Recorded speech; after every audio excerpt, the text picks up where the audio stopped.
Hello, welcome to our video review of The Gallery Episode 2, Heart of the Emberstone. This is a game that was released back in October 2017, 18th of October 2017. This is £22.99 or $30 and was made by Cloudhead Games. If you may have already seen, we just did a video review of the first game. So this is basically the follow-up of this. It's a puzzle, adventure, story-driven game. So Wes, why don't you start talking about this one? So let's start with the graphics because I know you mentioned to me previously about this. This is a very good-looking game, in your opinion. Yeah, in my opinion, this to this day is one of the most graphically stunning games I've ever played. Uh, Extremely highly detailed textures, great contrast and lighting. Everything about this game is absolutely beautiful, and there's more than a few points in the game that I was wowed, jaw dropped. It was so stunning. So yeah, absolutely beautiful graphically. Yeah, I mean, one thing I will say is that I actually had problems with the performance on this. It defaulted at high, and I had some really bad reprojection, so I had to take the world detail down to medium. So it didn't look quite as good as what it looked at when it first went into the game, but it still looked nice. I mean, it's certainly it's made by an indie developer, but it's certainly they've got some chops because they've made the graphics are really nice, the detail of the world and the world itself as well, just the feel of the world. It does feel like a real place where something's happened and everyone's kind of disappeared and no longer exists. I know Roots, you played this recently. Because of how did you feel going into this? Because obviously you start off kind of like in a big, almost like an arena, isn't it? Where it looks like there might have been some sort of fights or maybe some sort of like a coliseum type of environment. And what did you think to the graphics and the environments in this game? Well, I was just literally finished the first one and then jumped into the second one like an hour later and was kind of expecting a lot of the same as the first one, which was good. But like I was just saying earlier, I literally by playing the first one, it showcased to me how amazing the second one was. Graphically, it like the lighting, just everything about it. I agree with Wes. I don't know about the best ever, but it is definitely close up there for sure. It really wowed me actually. Was not expecting it to be as beautiful as it was, and I was able to walk around. I didn't have to teleport, and that made Roots very happy. So Yeah, let's talk about some gameplay then. Obviously, this is the sequel to the first one. The first one was teleport only, which we all I think criticize a little bit because obviously when you're used to VR, you don't want to be teleporting around. You want to be able to just smooth locomote everywhere. And luckily, they did fix that with this, and now you can just walk around anywhere freely, and that definitely makes a difference. Um, I'm going to say some negative things about this game because I had I had very mixed thoughts on this. Basically, the main issues I had were one, loading times. I don't know if you guys noticed this. Very long loading times, lots of loading screens. You go from these areas to areas, and I don't know. Should we spoil the way you get to these areas? I don't know whether you want to say that, but I think it's okay. Go ahead. yeah, you have to. There's a big giant that comes and picks you up and carries you to each area. Um, that's another thing. I was disappointed with that because I'd heard about this before, and when they revealed the giant to you, I was expecting to be wowed and feel like, oh my God, this is a massive thing there. And the problem is that the giant comes up to you and then it starts to put its hand there, and then guess what happens? cutscene. Loading screen. Yeah. So you never really get to go into the hand of the giant and get picked up and carried anywhere. And it was just loading screens. And sometimes I have to, because there's a lot of backtracking and you have to go back to somewhere, and then I'd go back to the giant, and then the giant would take me to the location I want to go to, and then I'd have to walk through a door and then another loading screen. So sometimes I'd feel like I'd see three loading screens within the space of 5 minutes, and that was my main frustration with this game. I felt like they tried to pad the game out. Like you go literally to one environment, you do one thing, you turn a switch on, and then you have to go back across. You're not even barely doing anything, and I just found that kind of took me out of the game way too much. And that's my main criticism. Did you guys feel this at all, or am I being nitpicking, do you think? I felt it. I would imagine if I had a better like a good hard drive or a better hard drive, it would not be as bad. But I we need seamless transitions. We need to walk from one room into the next and have it feel like you've just walked from one room to the next. There's nothing more jarring than a big fucking loading screen and a spinning circle or something or whatever to make you feel like, oh yeah, I'm in VR. I almost forgot for a few minutes there. Yeah, but I think VR we notice it more than ever because you literally you can't check your phone or be distracted by anything else. You are literally just looking at a loading screen and waiting, so you feel the minutes more. Wes, did you find this yourself or no? Yes, no. No, I didn't. I don't remember anything like this. Now that said, at the time I was running all of my games off of a Samsung 960 Evo NVMe SSD that's in a M.2 slot straight onto my motherboard. So I pretty much have the fastest SSD, consumer level SSD that you can buy. And no, I don't remember anything like that. As far as the giant goes, no, I mean there isn't an animation for when he picks you up, but he sticks his hand out to get you, and then all of a sudden he's carrying you and walking across the surface of the planet, and you're there in his hand looking up at him. And I was wowed at the sense of scale from this rock giant. So my experience as I remember it was pretty much opposite of yours in that aspect of it. Okay, I, interesting. I need to get a new SSD. I think you just convinced me, Wes. Yeah, If your motherboard will support it, it's a Samsung 960 Evo. It's not a wired SATA SSD like most of them are. It's a little thing. It looks like a RAM stick that you just plug into a slot right on the motherboard. Nice. okay. That's a tech news Yeah. on Mother. Yeah, so Wes, tell me some good things then. You really like this game. What impressed you the most other than the graphics? I really like the story. I don't want to get into it too much. I feel like it had political overtones that are relevant in today's world. I like the sense of scale of this world. It's not all taking part in one little area or one little corner.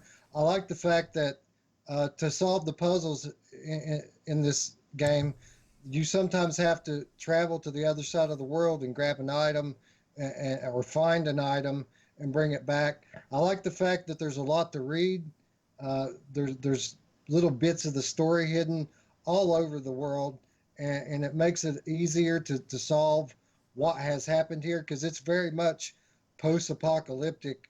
You're in another world in another dimension, but it's a post-apocalyptic world. The people that once lived here have all been wiped out, and you're trying to piece together what happened. And there's loads of clues. It's like a big mystery on top of being a fairly intricate puzzle game that's visually and audio wise very stunning. Uh, I just think it has a lot of depth. The world has depth. The gameplay has depth. It's very big, and I was impressed with just about every aspect of this game. I really liked it a lot. Yeah, you mentioned about reading, and there's an interest in the way with the books these because they're like futuristic books which you pick up, Mm. and then you kind of like get like a hologram of the pages, and then to change a page, you kind of just flick. It's one of those things that only works in virtual reality with the motion controls. It felt very intuitive and natural just to flick a page and just kind of just flick your hand around, rotate your hand around, and then the page would kind of just come out.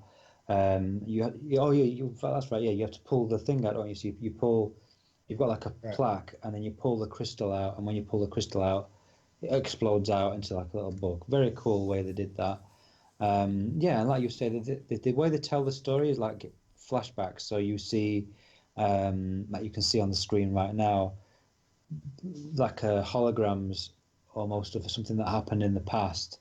And we're gonna go into the story a bit later on, but yeah, there's some interesting elements to this story, and it's definitely got a lot of depth, and there's definitely different ways you can look at it. But well, obviously, other than the story and the graphics, one of the other things that this game has going for it is the puzzles. Obviously, Wes, you mentioned the intricacy of the puzzles. Roos, did you?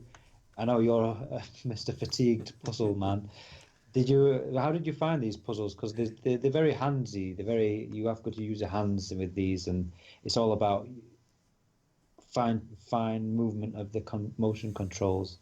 Well, like I said earlier, I had just gone from the episode one into episode two, and so I was kind of used to the puzzles in one, and they were okay.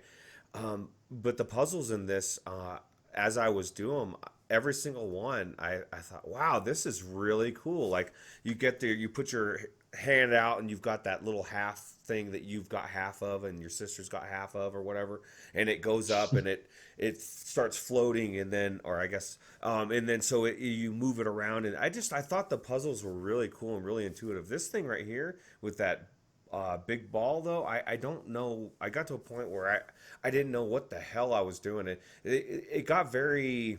They're not easy. They're not as easy as the first puzzles. I will say that, but they are, in my opinion, 10 times cooler than the first puzzles. I thought this I think game was hands down better than the first one in almost every single way.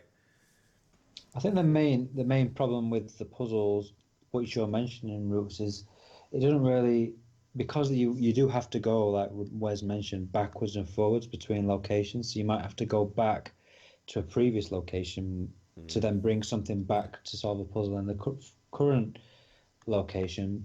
And the issue I had is that I didn't really know what I was supposed to be doing or where I was supposed to be going. So I found I'm pretty sure the bit you're at, you basically you need to go back somewhere to get something else to then activate something else. And I mean, it sounds like Wes found that as a positive. I've personally found that as a bit of a negative, the constant going backwards to forwards and backwards, and along that with my load screen times. Obviously, that just made it exasperated the problem for me. I would rather have just gone down a more linear journey than it felt more like padding to me, like they were constantly having you to go back and forwards because there's effectively only four, five how many, what, four, five different locations in this game, and then you kind of just go backwards and forwards between them, having to get different objects, and sometimes you've got to increase power and get the different powers within you. Like you've got this robotic hand, you can get extra powers, which then help you solve all the puzzles. The puzzles themselves are good. The the range in what you have to do, but one of the main things is just the doors. Getting through a door, there'll be like a mini puzzle basically. Like, do you know those the things where you've got like a I don't know what they're called. You might know where you've got a rod, and if you touch the metal side, it buzzes, and you've got to take it back. Mm. I can't remember what they're called, and you've got to kind of like take the rod through without touching the sides. The puzzles are kind of like that, where you've got these, you have to reach into these things and kind of drag them through a little maze almost, and you're not allowed to touch the sides or there's moving objects that you've got to avoid. Um, and that's how you open doors, and that's pretty cool. And then there's some sound ones like Simon Says sort of sound puzzles that you have to do. Yeah, the puzzles are definitely different from the first one. The first one felt more grounded within the real world because obviously you are in the real world, and then they definitely played with this one with you being in an alien world and having the alien technology and you having to use that to progress through the world and the levels. Um, yeah, Wes, what did you think puzzle wise? Did you enjoy the puzzles? Did you get any? I find any frustration with the puzzles side of things?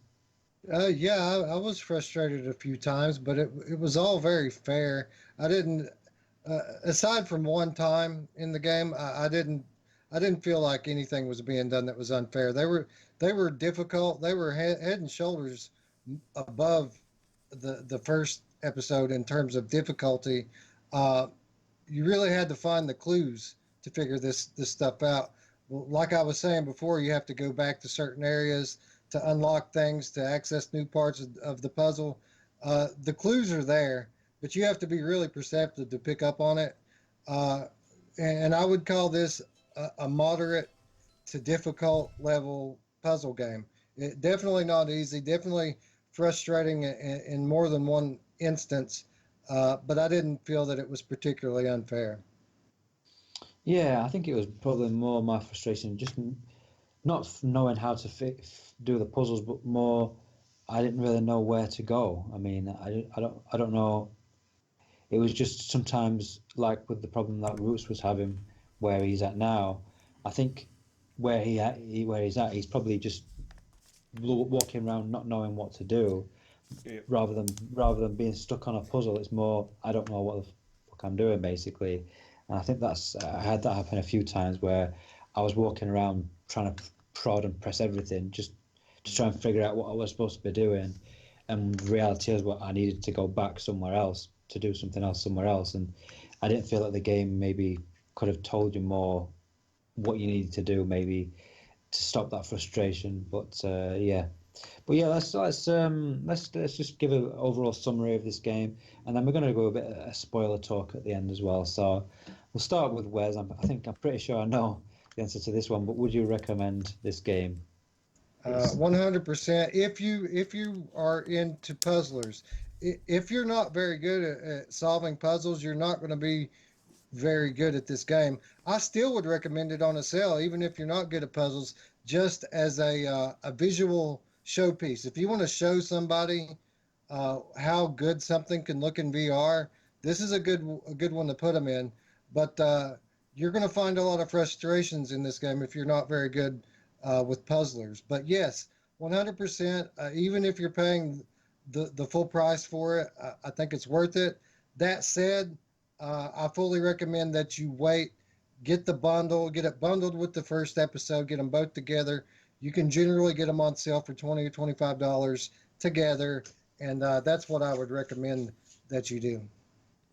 Yeah, that's definitely good advice because you need to play the first one before you play the second one. You can't just play the second game on its own. I wouldn't say because the story is an integral part of the experience. And if you just go into this without playing the first one, you're missing. It's like watching a film, watching the sequel to a film and not watching the first one and not knowing what the hell's going on. So yeah, I'm not quite as hyped on it.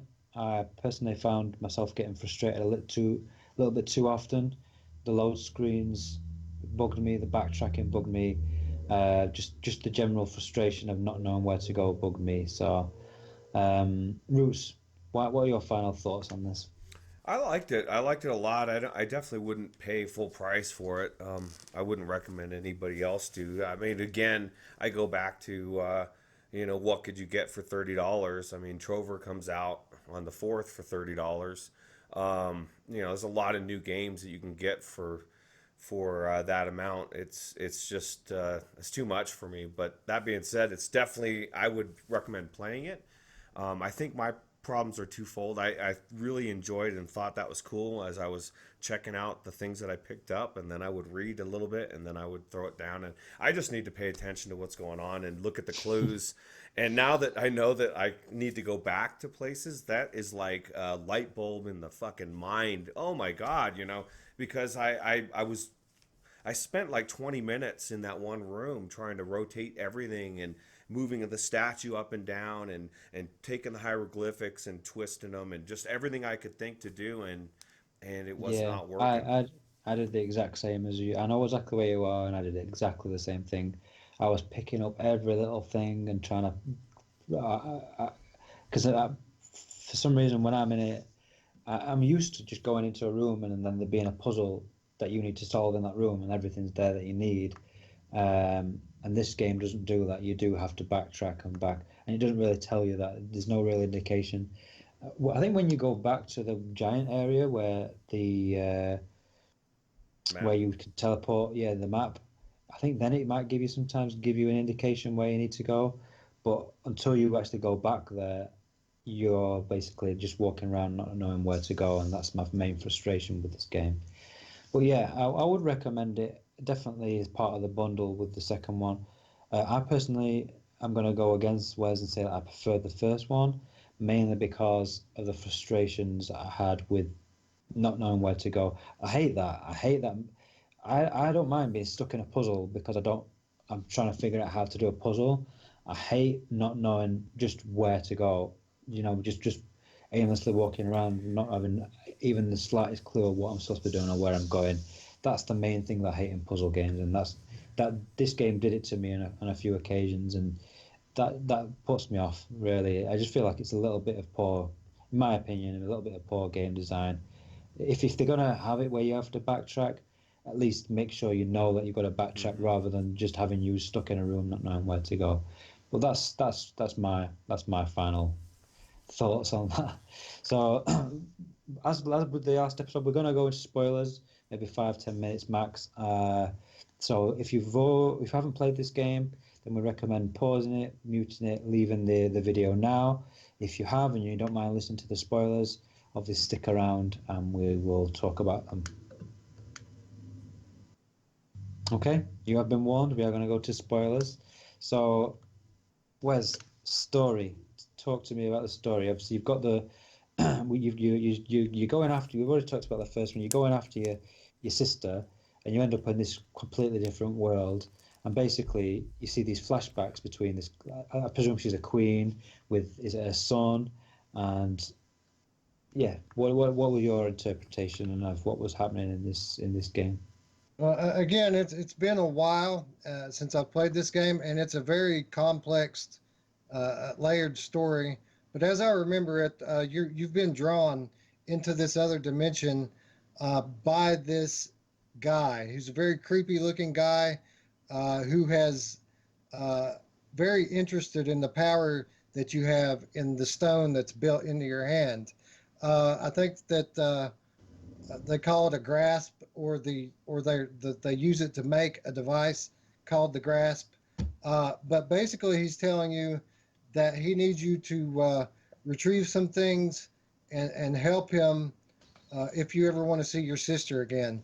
So as you examine this world that you've come into, you start to learn the story between him, his mother, who was the queen of this world, and his sister, who apparently was the favorite, the heir apparent to the throne.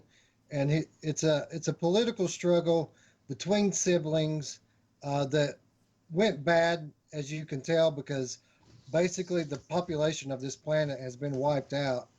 Um, but he very much represents someone who is filled with jealousy and bent on revenge for what he views as his bad childhood and not being treated fairly. And basically, you feel like you're being held.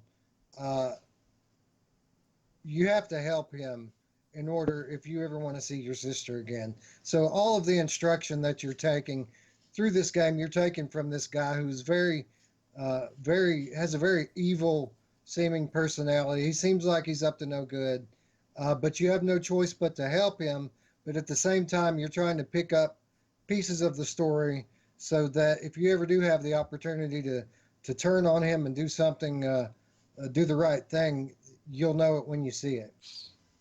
Yeah, because there's big giant creatures as well, and this that giant's also a key part of this story, because obviously the, there's literature and things about the giant and how they're having to keep it uh, with a muzzle on there because otherwise it could potentially cause problems with what they're trying to do. And the queen um, seems like there's a point where she puts the brother in like a gladiator match against this guy who's basically going to kill him, and obviously it gets to a point where yeah, she basically, the mother seems like she's a nasty piece of work, to be honest with you, and the daughter is the heir to the throne, and obviously he wants to be the heir to the throne, and yeah, it's a very complex story. I know, Rooks, you haven't played it all the way through yet, so you probably can't really say much on the story side of things.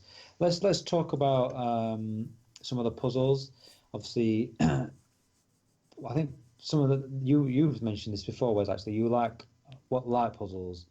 So one of my favourites with this was the where you do this in form as well, where you have these beams of light and then you put your hand in the beam and it makes a sound, and you have to do these Simon Says like copy, and I love that. I love that. It feels like you are actually creating music almost. And what did you think? Have you got any particular standout moments for the puzzles, or I mean, there's a lot of similarity with the puzzles. I think a lot of them are very samey. These kind of hand where you just intricately moving objects through environments. But there were some cool segments in this game. I I'm sorry. Go ahead. no, go ahead. I thought he was asking me, but no, go ahead. No, I was just going to say uh, yeah, I enjoyed that specific part that he was talking about with the lights that emanate up through the crystals, and you're putting your hands in it to make noise, and and this is a very intricate puzzle because that is a puzzle in itself, but it's part of a larger puzzle that's happening in the room. First, you have to find those three crystals, which are spread all over this world, and you find out where they're at by by reading the literature and the clues. After you get that put together and you play the music, it activates the source of energy, which feeds the puzzle that Ruth was talking about earlier with the big thing on the floor that you're turning. So it's all tied in together, and that was really uh, the type of thing that I really enjoyed about this game is that the puzzles even work together to create a larger puzzle. Mm. Bruce, what were you going to say? Oh, I was just gonna say those door puzzles. I thought what was cool about them is like it started out basic and it seemed like there was a new type of mechanic added each time. Like it would be a little bit different, and you got extra things coming in, and you're going around different things, and it didn't seem like the same monotonous.